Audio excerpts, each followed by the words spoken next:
What topics could you spend hours talking about?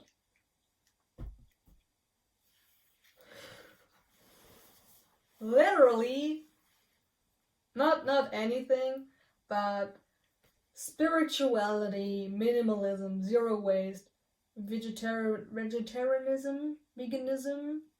Sometimes but mostly spirituality, the purpose of life, law of attraction,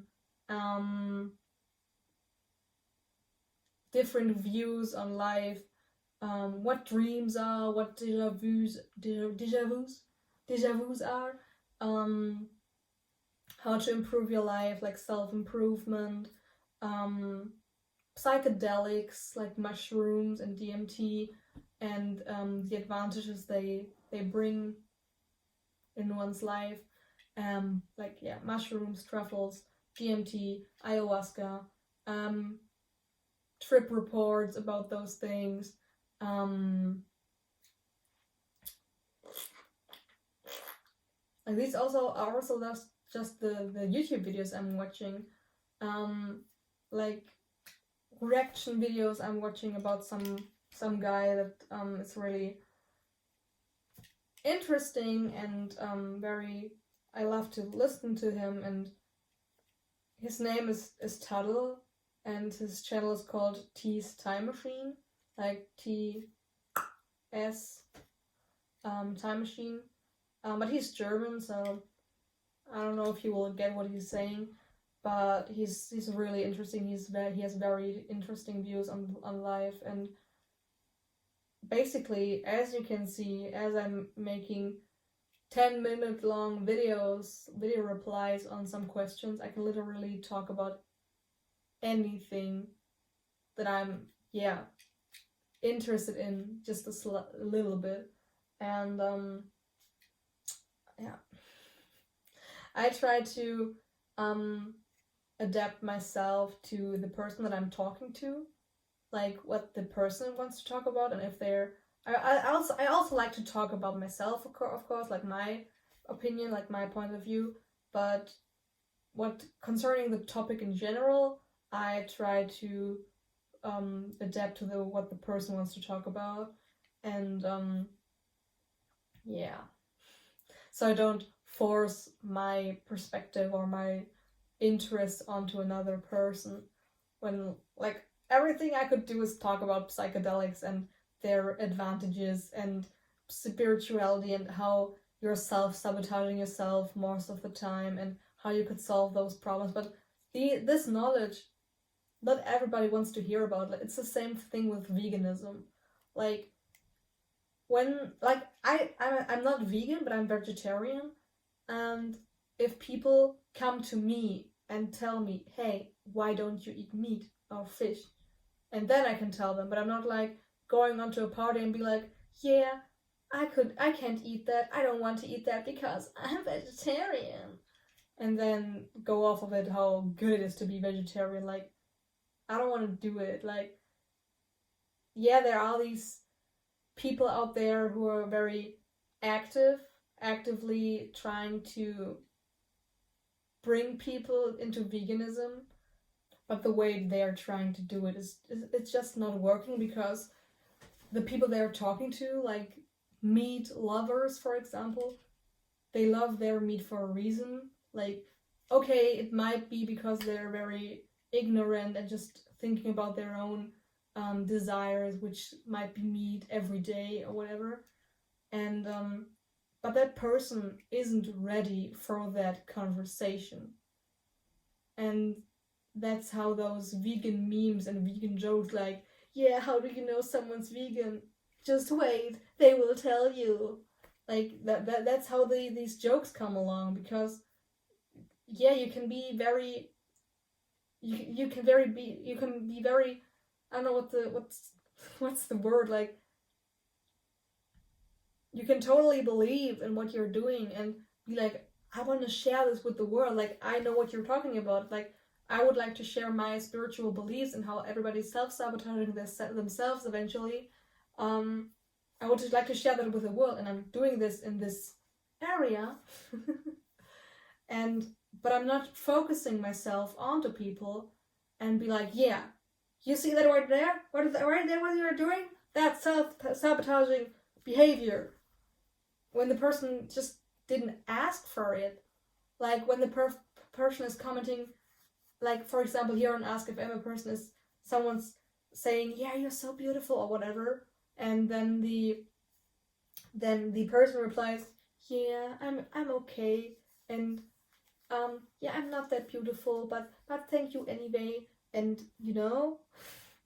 like that that's self-sabotaging behavior, because you're telling yourself you're not beautiful, although you obviously are. Like, everybody is beautiful. Every single person is beautiful in their own way. Period. End of story. And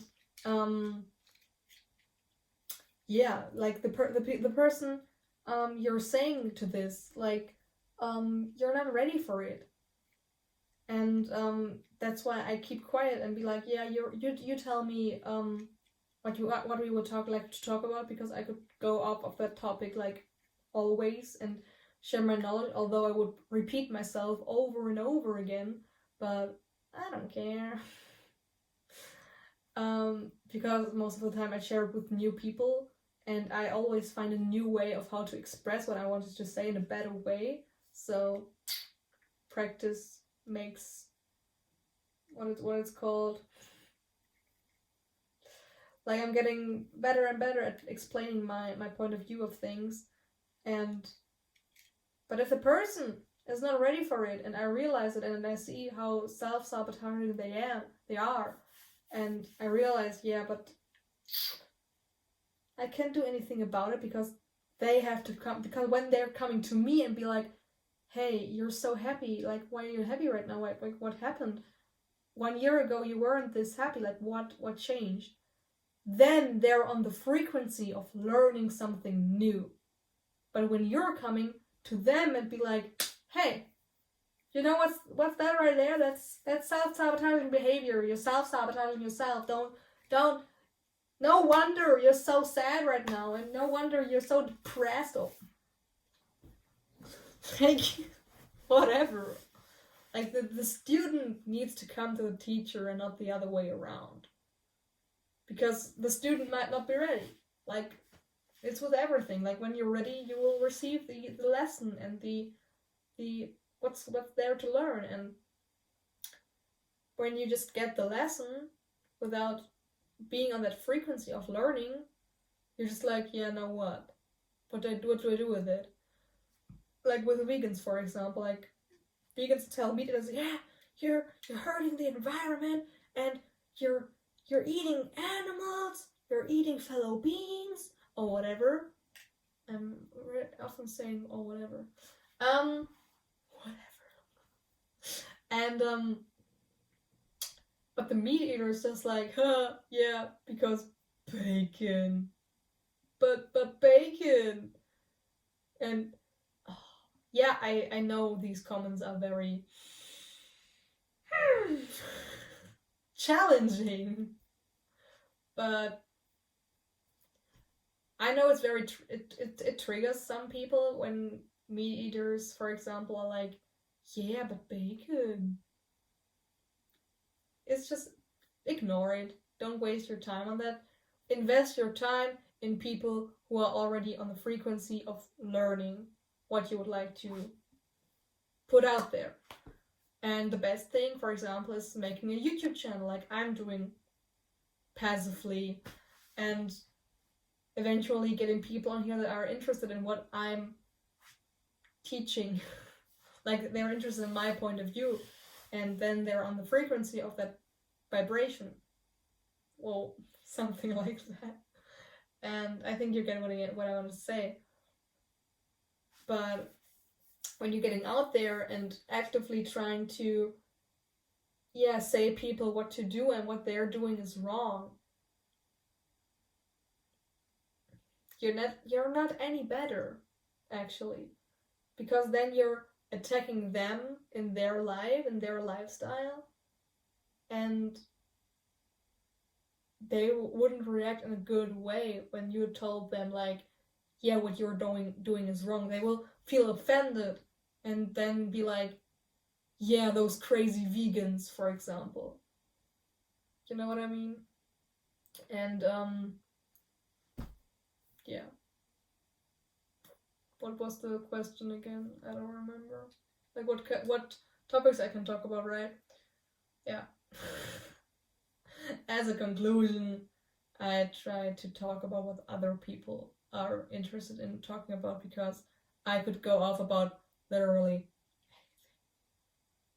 that I'm interested in. Okay, I couldn't go off of cars, for example, or any other motorcycles or something like that. Or I'm not really interested in that, but I try to keep an open mind. And when I meet someone that has interest in something that I don't have really interest in, but I find the person very